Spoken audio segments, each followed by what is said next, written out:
estar aquí. Ya los había saludado, pero como todo en México, esto es surrealista, de verdad, o sea, se los digo, y no en el sentido que Dalí lo dijo, en el mejor sentido de la palabra.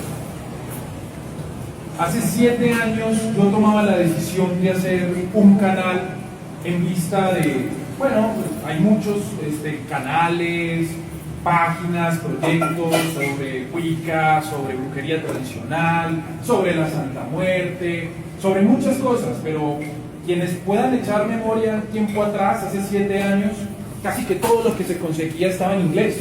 Si no sabías inglés, pues ya te chingaste, ¿no? Ya te jodiste con las mujeres, ¿sí? Ya nada que hacer. Entonces eso obligaba de alguna manera a que el inglés fuera un requisito fundamental para poder acceder a ese contenido. Pero entonces vemos cómo el tiempo nos muestra que siempre ha habido un interés por lo siniestro para los hispanohablantes, que hemos echado manos de textos como la Biblia satánica, como bien lo mencionaban los compañeros del texto de Satán, a quienes agradezco muchísimo por haber estado aquí. Luego fuimos dando otros saltos, empieza a aparecer Kenneth Grant, sin embargo, en nuestro idioma no era tan común, no era tan conocido. Habían traducciones independientes, y esa es una de las primeras cosas que quiero resaltar. El Sendero de la Mano Izquierda en habla hispana se ha hecho con las uñas, con las garras, con la voluntad de querer trabajar más, de decir, hombre, no nos quedemos con los libros de Eliphas Levi, los de Crowley que se han sacado, los grimorios solamente, porque tienen este componente con el que definitivamente no nos estamos sintiendo completamente de acuerdo, con todos estos aspectos más cósmicos, más lumínicos. Creo que de entrada es bastante clara esa incoherencia que puede llegarse a sentir a veces cuando discursos como el satanismo exigen o de alguna manera demandan ese desligue con los discursos tradicionales, pero entonces estás llamando a un demonio y tienes que hacer un círculo mágico que diga Agla, Adonai, Chabayot y demás. No tiene sentido, ¿no? Entonces, hace 7 años siento que empieza a pulsar con bastante fuerza a través de las redes sociales y demás esa idea de, hombre, apuntémosle a lo siniestro, más, ya no solo desde el satanismo, sino desde el luciferianismo, desde lo draconiano, desde otro tipo de propuestas. Y ahí llega un muchacho de 22 años que tras haber tenido ciertas conversaciones con otras personas dice, ¿por qué no? ¿Sí? ¿Por qué insistir en ese espíritu individualista de alguna manera y no apuntarle a hacer algo más? Tengo un par de conversaciones con personas en ese entonces y me dicen, pues hagas un canal. Yo no, un canal, ¿no? Eso es complejo. Y definitivamente, como se los decía, aquí todo se ha hecho con las uñas, con las garras. Entonces, ni siquiera tenía celular. Había un amigo que se me prestaba hasta de trípode y ahí medio con la computadora y demás. Pero empieza de mi parte a encenderse esa idea de, hombre, es necesario trabajar por más espacios. Y eso lo hacía más que nada porque era lo que a mí me parecía que debía de hacerse, lo que me gustaba, lo que me hubiera gustado encontrar en el momento en el que empecé con todas estas cuestiones. Pero estar aquí un día como hoy, 7 años después, me dice, sí, efectivamente ese espíritu de lo siniestro, de lo adverso, de lo oscuro, pulsa con fuerza. De alguna manera nuestras compañeras nos mostraron la importancia que hay de hacer todo ese recorrido histórico, porque es que la magia, a pesar de ser un fenómeno subjetivo, underground, o el nombre que ustedes le quieran poner, tiene una historia detrás. Y esa es una de las primeras cosas que yo he querido hacer con Ecos del Abismo, y es decir, venga, está muy bien el pentagrama, la camisa de negro, la estatua de Baphomet, pero hay que pensarse un poco más lo siniestro, cuáles son esos inicios, desde dónde vienen. Tengo que decirlo, como colombiano que soy, en mi caso, por ejemplo, rastrear el trabajo de Héctor Escobar Gutiérrez es fundamental para entender el desarrollo de ese satanismo que se va más allá de lo actitudinal, más allá del comportamiento y se centra más en el individuo, en ese proceso filosófico, en ese proceso reflexivo. ¿Qué implica realmente lo siniestro? No sé si a alguno de aquí todavía le pase, pero sucede con mucha frecuencia que muchas personas dicen, quiero trabajar con demonios, pero no, y si me llevo, y si a la final llave me lleva, y si a la final sí pasa. Entonces vemos cómo lo siniestro es de hecho también una lucha contra todos esos aspectos que han sido endilgados en nosotros de alguna alguna manera. Siempre le digo a las personas antes de empezar, oye, ¿con qué entidad empiezas? No, espérate, ¿qué hay en tu cabeza? ¿Qué piensas sobre esto? ¿Cómo está el tema? Al final, ¿qué es lo que estás buscando y pretendiendo? Hay personas que todavía piensan, ay, yo quiero trabajar con tal entidad, pero ¿qué tal que me traiciona? Y es lo primero que hay que pensar. Debe haber una convicción, más que una fe o una creencia, porque pues ¿para qué llamas una entidad si al final piensas que te va a hacer la doble, te va a traicionar o algo por el estilo? Entonces, ese discurso siniestro, si ustedes me lo permiten, surge por allá en los años 60 o empieza a pulsar con más fuerza justamente por el tema de la Church of Satan, el templo de Seth y demás, y cada vez ha venido transformándose más. Como ustedes saben, pues el día de hoy pues vamos a hablar de esto, que básicamente es como si yo les hubiera compartido mi libro de las sombras. Es como si yo me hubiera plasmado de tal manera que pudiera sentarme a dialogar con ustedes, no porque quiera convencerles de absolutamente nada, porque creo que aquí no hay nadie que necesite ser convencido. Todos los que están aquí están absolutamente convencidos de que esto es lo que les mueve de alguna forma, pero viendo ese tiempo de 7 años atrás, la cantidad de dudas, de preguntas, ¿qué hago, qué no hago? Meterse en cuánto grupo de Facebook hay, y si bien hay personas que contribuyen, hay otras que enredan más, entonces no, lo estás haciendo mal, así no es, no sé qué, porque desafortunadamente incluso esta comunidad pues a veces presenta ese tipo de inquietudes, ¿no? Y de un tiempo para acá pues vienen saliendo autores, escuelas, corrientes, y empieza a ver como todo este tema de por dónde voy, por dónde comienzo, qué es lo que tengo que hacer primero. Y de alguna forma lo que he tratado de hacer con Ecos es justamente decirles en esos videos largos, algunos, que les agradezco que los vean completos, de verdad que sí, porque hacer 40, 50 minutos, de hecho fue una de las primeras críticas que yo recibí. Videos de más de 20 minutos, está loco, o sea, eso no tiene ningún sentido. ¿Quién va a ver un video de más de 20 minutos con un man hablando así plano todo el tiempo? Pues, hombre, sí se puede, ¿sí? Y creo que es precisamente porque es ese componente más serio, más profundo, al que debemos apuntarle.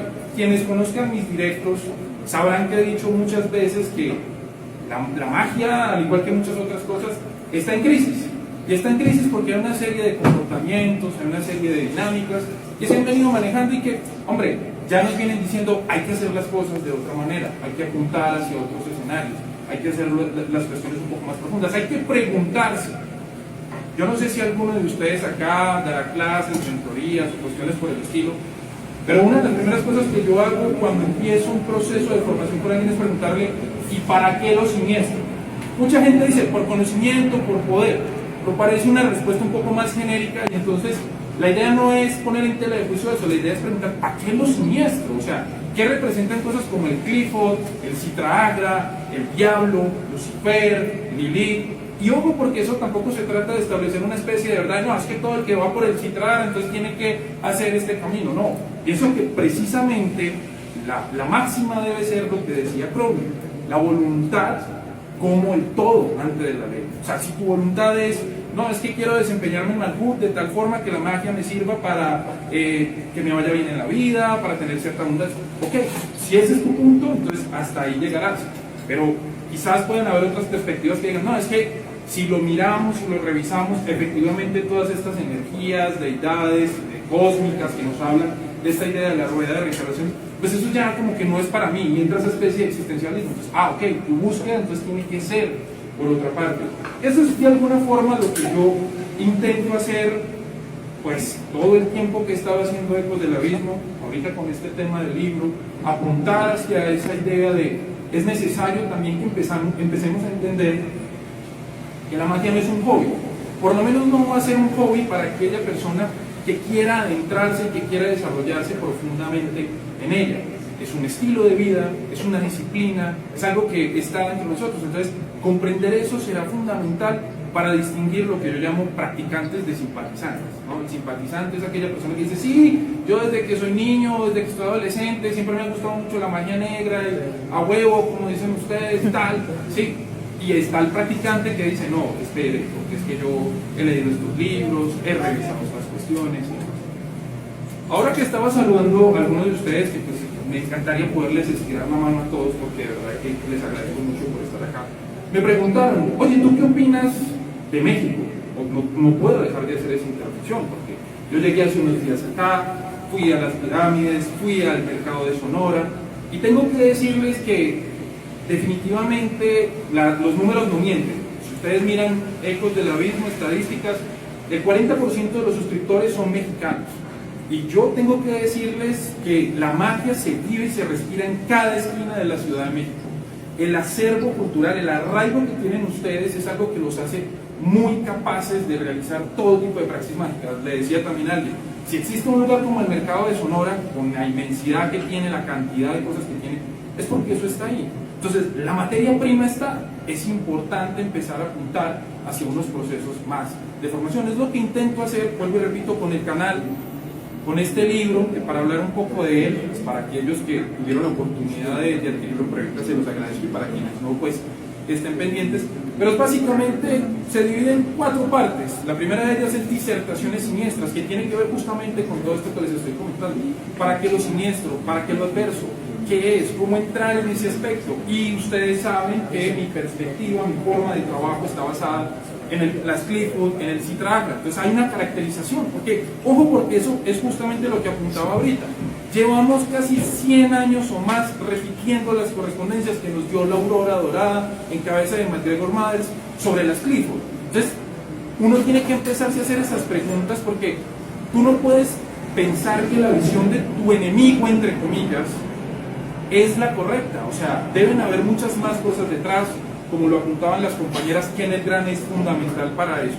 Entonces, precisamente a partir de ahí va esa caracterización. Y tampoco se trata de entregarlo todo así, sino que también se dé ese impulso para que cada quien vaya generando sus propias búsquedas. Porque no se trata de tragar entero. A mí muchas veces me han dicho, es que tú sabes mucho. Yo creo que ignoro menos cosas, tal vez porque he contado con la fortuna de poderme dedicar a esto, de poder trabajar en estas cuestiones, pero no es algo que nadie más no pueda hacer. Es cuestión de tiempo, es cuestión de disciplina, es cuestión de enfoque, es cuestión de ir y buscar. Creo que ahí es donde verdaderamente radica ese espíritu de lo siniestro, en poder ir y generar ese tipo de aspectos. Entonces va esa parte de las disertaciones siniestras, va todo este asunto de cómo yo consigo el sendero. Quienes me conocen saben que soy teísta. Antes de que ustedes llegaran, si pueden observar este pequeño altar que hemos hecho aquí, pues yo, con permiso de Ravens, de Hécate, que es una señora que custodia esta casa, pues realicé el lanzamiento del círculo, justamente, que entre otras cosas, volviendo a lo femenino nocturno, precisamente, se trata de equilibrar también ese punto, porque la magia durante muchos años ha sido absolutamente fálica, y no podemos desconocer ese aspecto femenino, ni tampoco reducirlo únicamente a la imagen de la Lilith, de prostituta y tal, sino entender que ahí hay un componente, y eso es puramente siniestro. Yo creo que todos aquellos que de alguna manera hemos tocado el Clifford profunda o superficialmente, hemos tenido, aunque sea esa mínima visión de la caverna como el lugar de entrada a esos misterios, a ese árbol torcido. ¿Y quién recibe en la entrada? ¿Quién está ahí para de alguna manera darle la bendición o darle el ok al practicante? Ese espíritu de lo femenino nocturno. Entonces, todo ese tipo de cosas son muy importantes. Si ustedes me lo permiten, yo estoy aquí precisamente porque los espíritus me lo han permitido, que de hecho agradezco mucho a Relatos de Horror, que es un canal de YouTube, que fue el mecenas que dijo, ¿sabes qué? Te quiero traer, ¿sí? Y entonces eso es absolutamente surrealista, porque yo vengo de una ciudad pequeña, o sea, es un chiste al lado de esta gran ciudad, pero aquí hay demasiadas cosas por hacer. Siento que justamente de eso se trata, de esparcir esa llama negra, entendiendo esa llama negra como, no sé si la unión de lo dual, pero sí como esa flama de conocimiento, de iluminación en todos los sentidos, pero desde esa perspectiva siniestra, porque han sido muchísimos años de tradiciones de luz, de ve a la luz, de ve al creador, de ve a esta entidad, cuando claramente si miramos los mitos, si miramos estos paquetes de símbolos desde los que nos abrazamos para ejercer la praxis mágica, nos hablan del caos, de la oscuridad, del vacío, de lo deforme, de lo Lovecraftiano, si quieren, para hacerse una idea mucho más estética. Y en ese punto de la historia siento yo que viene la magia. Por eso hay gente que está un poquito chocada, no aquí, sino a nivel mundial, porque claramente hay ese espíritu siniestro, ese espíritu luciferino, ese espíritu draconiano, ese espíritu diabólico, llamémoslo así, porque hay que entrar a esos rincones prohibidos de alguna manera, y por eso yo hace 7 años dije, pues ¿por qué no? ¿Por qué no en videos? ¿Y por qué no hacer una meditación con Lilith? ¿Y por qué yo no mismo tratar de hacer una voz aguda que parezca una voz de súcubo o algo por el estilo, para poder brindar esas herramientas y que todos de alguna manera empecemos a conectar? Y si me lo permiten, yo me doy por bien servido, porque veo sus caras aquí mirándome muy atentamente, veo que asistieron a este llamado de alguna forma. Ahí es donde yo digo, se está haciendo. Se los vuelvo a repetir, aquí en México hay demasiado. Ustedes de verdad que tienen una cantidad de cosas que pueden explorar, que pueden trabajar. Ese es mi deseo, esa es mi intencionalidad. Volviendo un poco al tema del libro para que no se me escape, pues ya la segunda parte tiene que ver con el hecho de trabajar sobre esas habilidades personales, porque hombre, como les decía, la magia no es un hobby.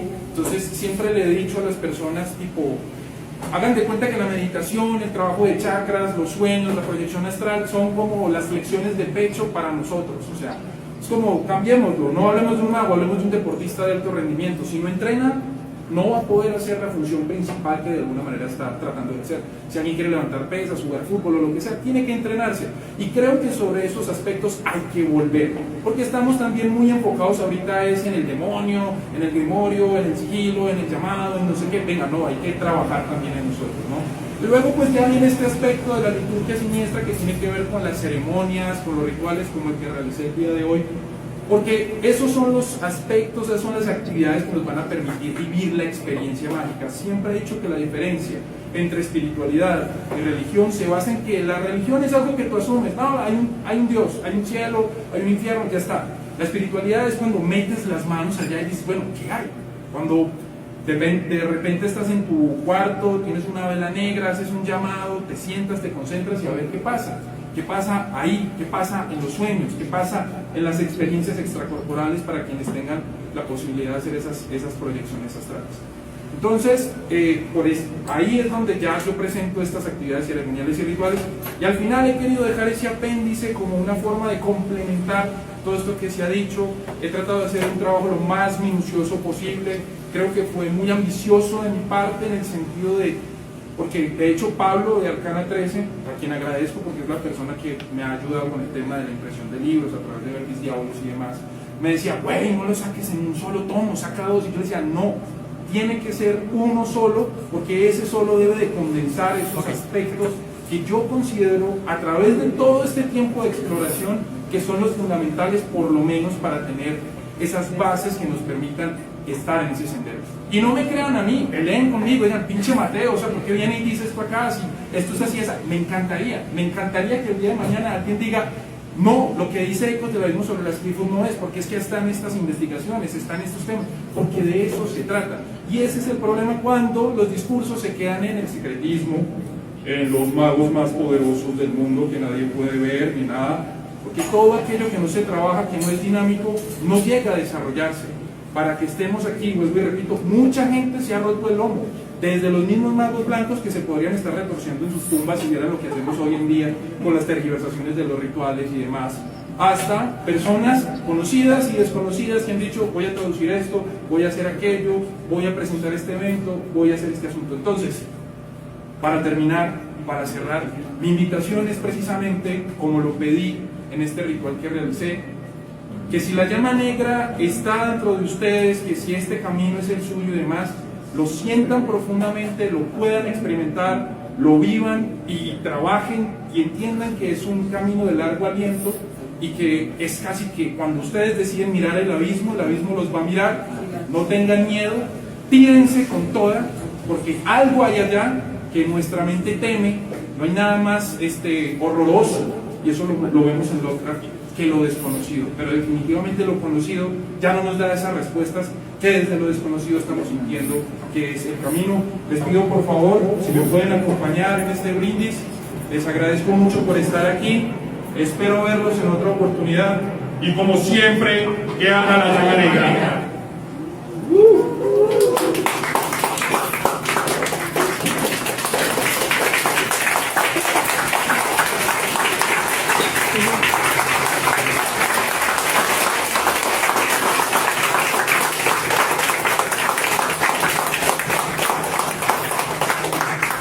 Bueno, y